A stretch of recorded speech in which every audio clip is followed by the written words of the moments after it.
Okay, we're in this thing. Welcome.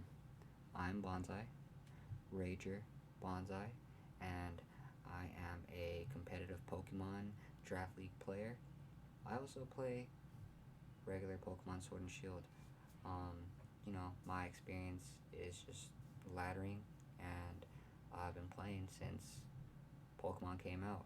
I got my first game, Pokemon Red, as a trade for some random other Game Boy Advance game. Or no, it was just Game Boy Color. Yeah, my first Game Boy Color game was Red. And ever since then, I've just loved Pokemon. So, um, fast forward to today, and I'm getting into Draft League in the Wi-Fi scene. And also, the league that I'm in, YCL, also known as the YouTube Challengers League, is a required upload, and I feel like that's cool because it gives the incentive to add this to my hobbies, just content creation. It's also a pretty good skill set to have, so why not? You know what I mean? And story time. What got me into playing competitive draft league Pokemon is actually the same time that I started in showdown leagues. I also did a NBA fantasy league with a couple of my friends, and it was really fun. I had a great time drafting. It was really really hype for me, and that made me want to get into the draft Pokemon because I'm a Pokemon player, and I thought the idea of drafting and each person having a specific team that is unique to them, unlike everyone else on the team. I just thought the concept of that was pretty cool because compared to laddering Pokemon, you would just see similar teams because there is a meta, and it's cool because playing a couple of leagues on Showdown, I kind of got a feel of what the meta is, and I'm still learning. Definitely am. This is my first league on YouTube, so the pressure is on. But at the same time, we don't take losses, just lessons, and I intend to enjoy this process and just want to have these games so I can reminisce in the moment and also see where I did poorly and what I can improve on versus when I excelled and really get to highlight those moments. And um, big shout out, I want to thank Cali Sen of the YCL, just for hooking me up with the graphics, man. The draft analysis slides are clean, my boy, and I just want to say thank you, for really just having me in the YCL. And he's been really really cool. We got a lot in common, and I noticed he added the wave because we're the San Jose Sharpedoes, boy, and that wave just adds the flair to it, man. So without further ado, let's get into it. Also, I guess I figure I should explain the ways that fantasy is organized in the Pokemon realm.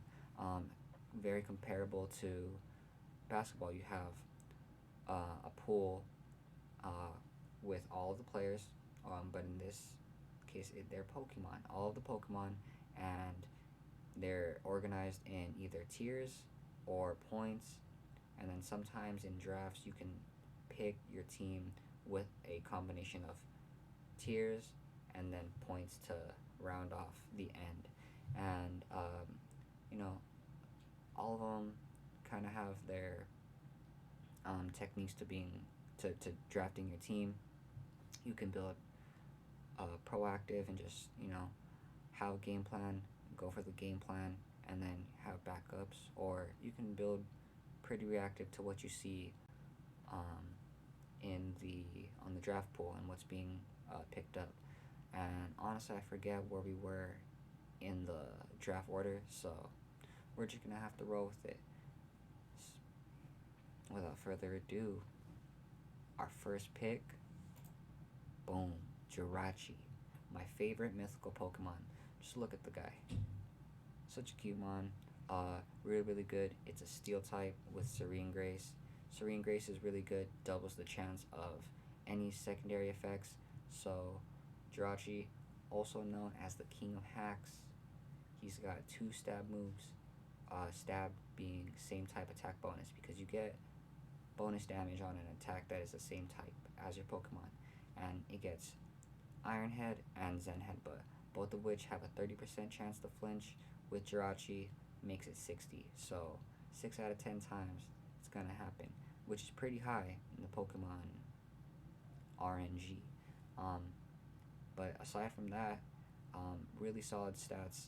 Base total 600, and it being that evenly spread means you can build it in a various amount of ways. It gets access to Trick Room. It also gets healing. It gets Wish, which provides healing for the team, and that's really really solid. Gets pivot, mobility, so you have U-turn, really solid move. Um, yeah, Jirachi, hell of a guy, and I heard it from Grandmaster D-Ray's video, one of my favorite YouTube content creators to both watch and learn from. By the way, um, he said if you don't have a win con and you have Jirachi, boom, you have a win con. So round one, we're drafting win cons. Jirachi is tight, man. I like that guy. Clefable, round two, let's get it. Oh, by the way, 120 points. Highest tier point Pokemon were 140 points. Spoiler alert, we got none of those. So our highest picked Pokemon was 120 points. At Jirachi, also at Clefable. What I can say about Clefable is it's a hell of a Pokemon to prep for. And I say that from having played a few. And the reason why it's so hard to prep for is because it gets two really good abilities. Its third one is decent too, but the ones you'll see me using, Unaware and Magic Guard. Unaware just basically ignores any stat changes in Pokemon. So if they have a Pokemon that's set up and potentially is going to sweep, Clefable just eats those, you know? And also, Magic Guard, you take no damage from hazards, from status, Life Orb even. So just really, really good, really potent, and has a pretty big move pool too. It can be a cleric, has Wish to provide health to other Pokemon, and it can also teleport. So there's gonna be a really, wide coverage options that I can fulfill in terms of role on the team, but it also gets access to the stored power set, and that's pretty solid if you've outed the opponent's dark type, or if they don't have one, it's highly exploitable because of that. So yeah, 120 points, Jirachi and Clefable, really solid. Also in Pokemon, there's these things called cores, as in most team building games and stuff like that. And in terms of cores, with Pokemon, and when you start, there's your typical core, the starter core, which is fire, water, grass. But since the introduction of fairies in Gen 6, there was the Dragon Fairy Steel core, otherwise known as the Fantasy core. And we've got two of the three typings, and we're feeling really, really good. Clefable, I've seen it go round one countless times, and came back to us round two. Looks like a good pickup. Moving on to our third pick. We were just talking about that Fairy Dragon Steel, and boom, we got Garchomp. It fell to us round three. If I didn't pick it up, that would be utter disrespect. And if you think about it, that's a land shark, so that's like the Sharpedoes cousin, if you think about it. So Garchomp, a hell of a Pokemon. Historically, probably been one of the, if not the best dragon, before we got Dragapult. But only one person's gonna get Dragapult, and Garchomp, what it does is hit really hard, and you know, worst case scenario, it can be a rocker.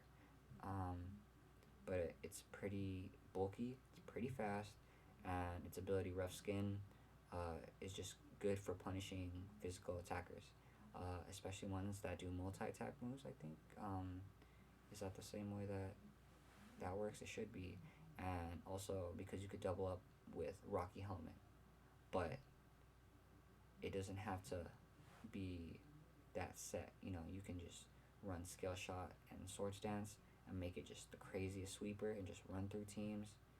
Or if they got a lot of Intimidate or Will-O-Wisp users, then you could go on the special side.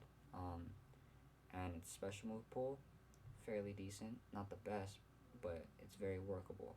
And in some scenarios, when you are playing Pokemon that are good physical walls, but special defense isn't quite there, you can also exploit that. Just a really solid pick. That completes our fantasy core, and also ground types in Draft League, in my opinion, are probably the best types.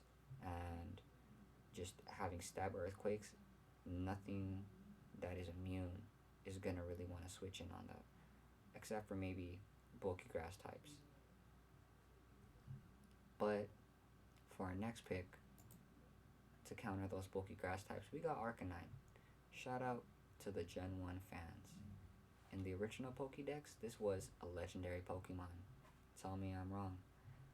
And just the best doggo that can vanish with Teleport. Teleport as a move with negative priority always ensures a safe switch in. So that's something to not be overlooked. It also gains access to priority and E-speed, which is +2 priority, therefore beating +1 priority Pokemon moves. And that can be clutch. Its physical pool is pretty good. You get Wild Charge, so waters can't always switch in for free. And you also get decent special coverage. You get Flamethrower at the bare minimum. So Arcanine, it can be bulky, and it can pivot and it can recover because it gets Morning Sun.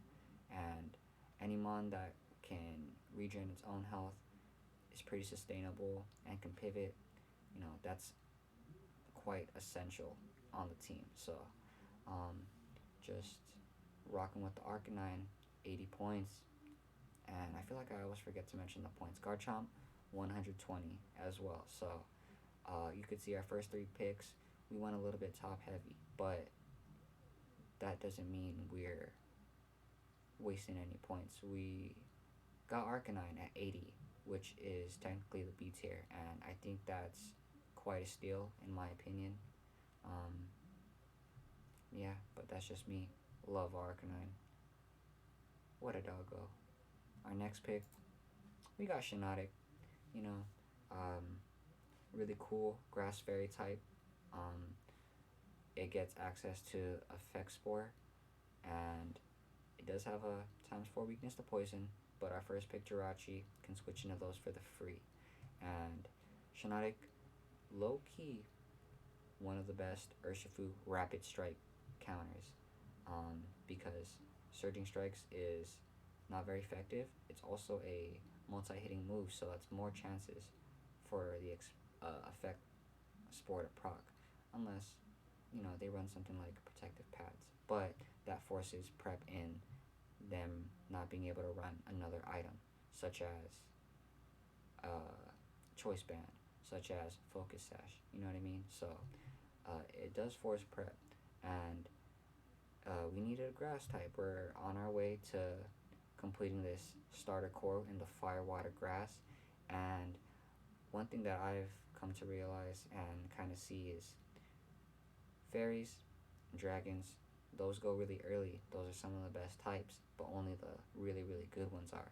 Once you get middle to the draft, to the end of the draft, they get scarce in the ones that are pretty solid. So just, I feel like spending a little extra on the first core that I made was okay because I can complement the rest of the team just with good type coverage as well as um, really good move pool. And Shanatic and grass types as a whole in the lower point value Pokemon are pretty decent because grass types have excellent coverage just as grass moves go. Like you get Spore, you can get Stun Spore, you can get Leech Seed, like really solid moves. They don't always have to be offensive, and they don't necessarily need to be the tankiest. I believe Shanatic gets Leech Seed. I think it gets Strength Sap, and that's pretty good. Um, so budget grass, pretty clutch. Um, but budget grasses as a whole, yeah, you they're not to be slept on. My other budget grass that I actually switched this for was Credilli. And Credilli's pretty solid too. That is a water absorber, and it's a rocker. I've just had Credilli in a couple other drafts already, and I'm all for trying new mons and mons that have been sniped and mons that don't really get shown too much. So I feel like draft Pokemon is very beneficial in promoting creativity, and that being the reason why we went with something like Shanatic. So, next pick, let's just complete that core. We got Mantine. We didn't have a flying type, so ground we were kind of weak. Mantine, super big on the SpDef side. I think its HP stat is pretty solid too. It's just its defense is, I would say, mediocre. But with stuff like Wakan berries, stuff like Charty berries, and full investment in HP and defense with the defensive nature, it can tank hits. It gets access to Roost, and it can defog. And if you Roost first, then you lose the flying type, thus making some super effective moves less bad. Yeah, Earthquake switching is pretty big. It also absorbs water. And why that is important in Gen 8 Draft League is Dracovish is a fucking mon. Vicious Ran with Strong Jaw, Scarf, hits. If that's in Sand and you could run Choice Band or Life Orb, hits. And I feel like from what I've learned in past draft leagues, most teams are going to need your bulky water, and if it's a water absorber, that's just a plus. So Mantine does have some similarities in other Pokemon. Like, I would compare it to like a Seismitoad because they both have a times 4 weakness. It's just Seismitoad is grass, Mantine is thunder, but they both provide immunity to water and can be played around as long as your team is in motion. You know what I mean? And it gets Scald.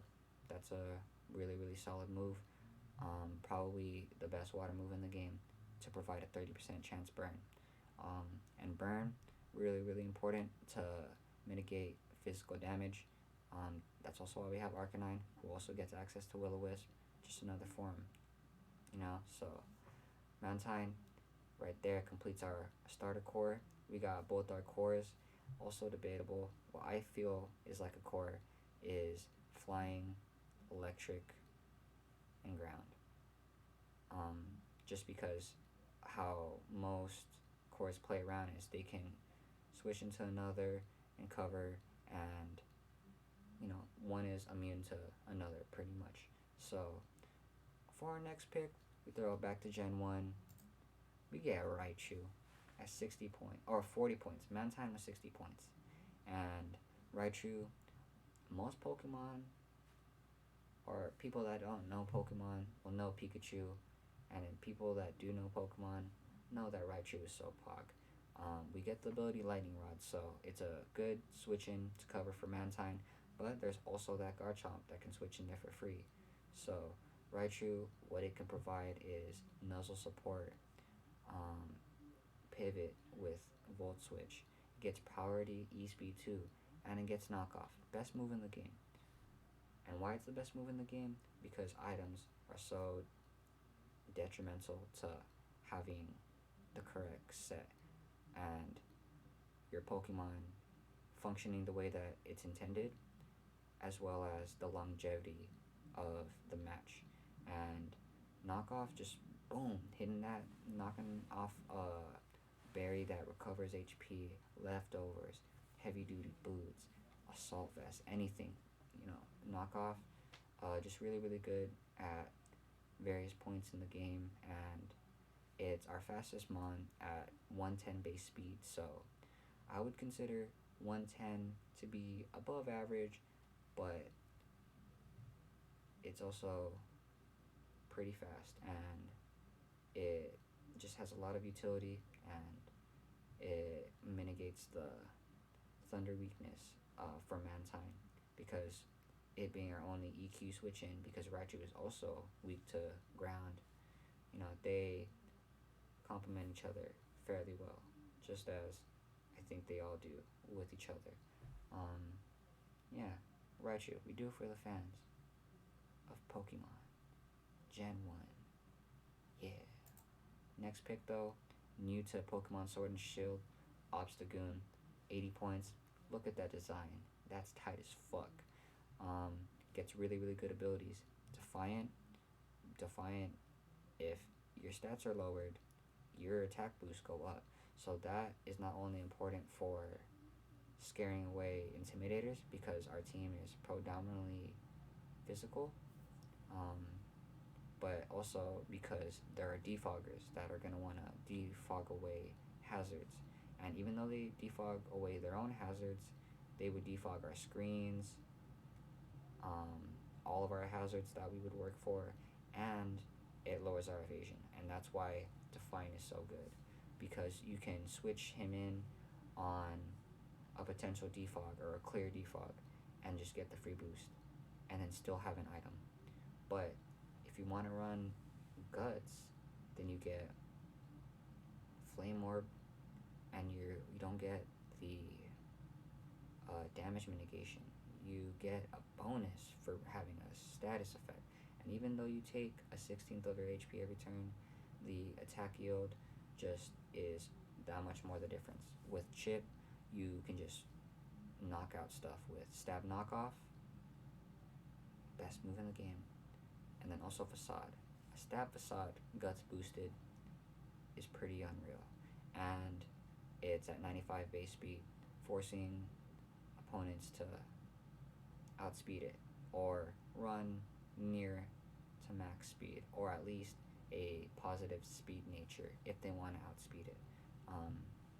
And it also gets Parting Shot, so it can Parting Shot into Arcanine, who can teleport and bring it back in. So if we are faster than Pokemon, then their attack is just going down and down. And with Arcanine and Obstagoon, that's a really, really good pairing. With Raichu, if we can nuzzle them, then we are almost guaranteed to be outspeeding them. So everything kind of has its place on the team, and 80 points, that's our last big spend. Not to mention that it's a normal type to cover Jirachi's weakness on Ghost, and it resists Dark type, which Jirachi is also weak against. Yeah, there is a 4 times weakness to fighting, but then who do we have right there? We got Clefable. And then most physical attackers, we could just switch into Arcanine, because we can. And Obstagoon, really, really solid pick. And at this point, we're getting to the later picks. Most teams are set, they got their foundation, they're just getting good rolls, and everyone's just building Pokemon that they want to have on their team for the culture. And I was shopping up with Sen. Shout out to Sen again, man. And he was wondering who's gonna draft the YCL mascot.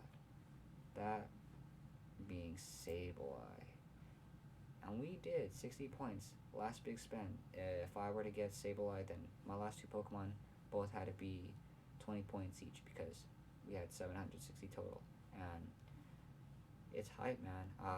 It's actually funny because I had commission done for Twitch panels and a banner, and I had a little Pokemon-esque style drawing of me and a Sableye, and you know he's got jewels for eyes. This mon is tight. He's a dark and a ghost, and he gets Prankster.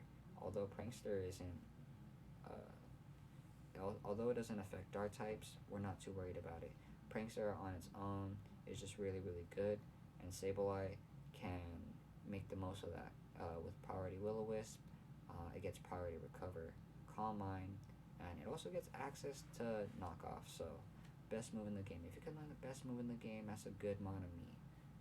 And Sableye just did it for the culture, man. If I were to not draft Sableye on my first league on YouTube, damn, that just wouldn't have felt right. So we had to do it, and I look forward to using Sableye. I might bring it every week. You never know. I might just not bring it, but I have it on the team. Therefore, it forces prep because Prankster is kind of a hard thing to play around. And on to our next Pokemon, we're getting Scorpio, the baby Drapion. And one thing I could say about my team so far is I'm liking it, and we also didn't have a grounded poison. So Scorpio, the best alternative to Drapion. And it's funny because every time I've wanted to draft Drapion, it gets sniped for me, and before it gets sniped for me, I already have a dark type, so I shouldn't.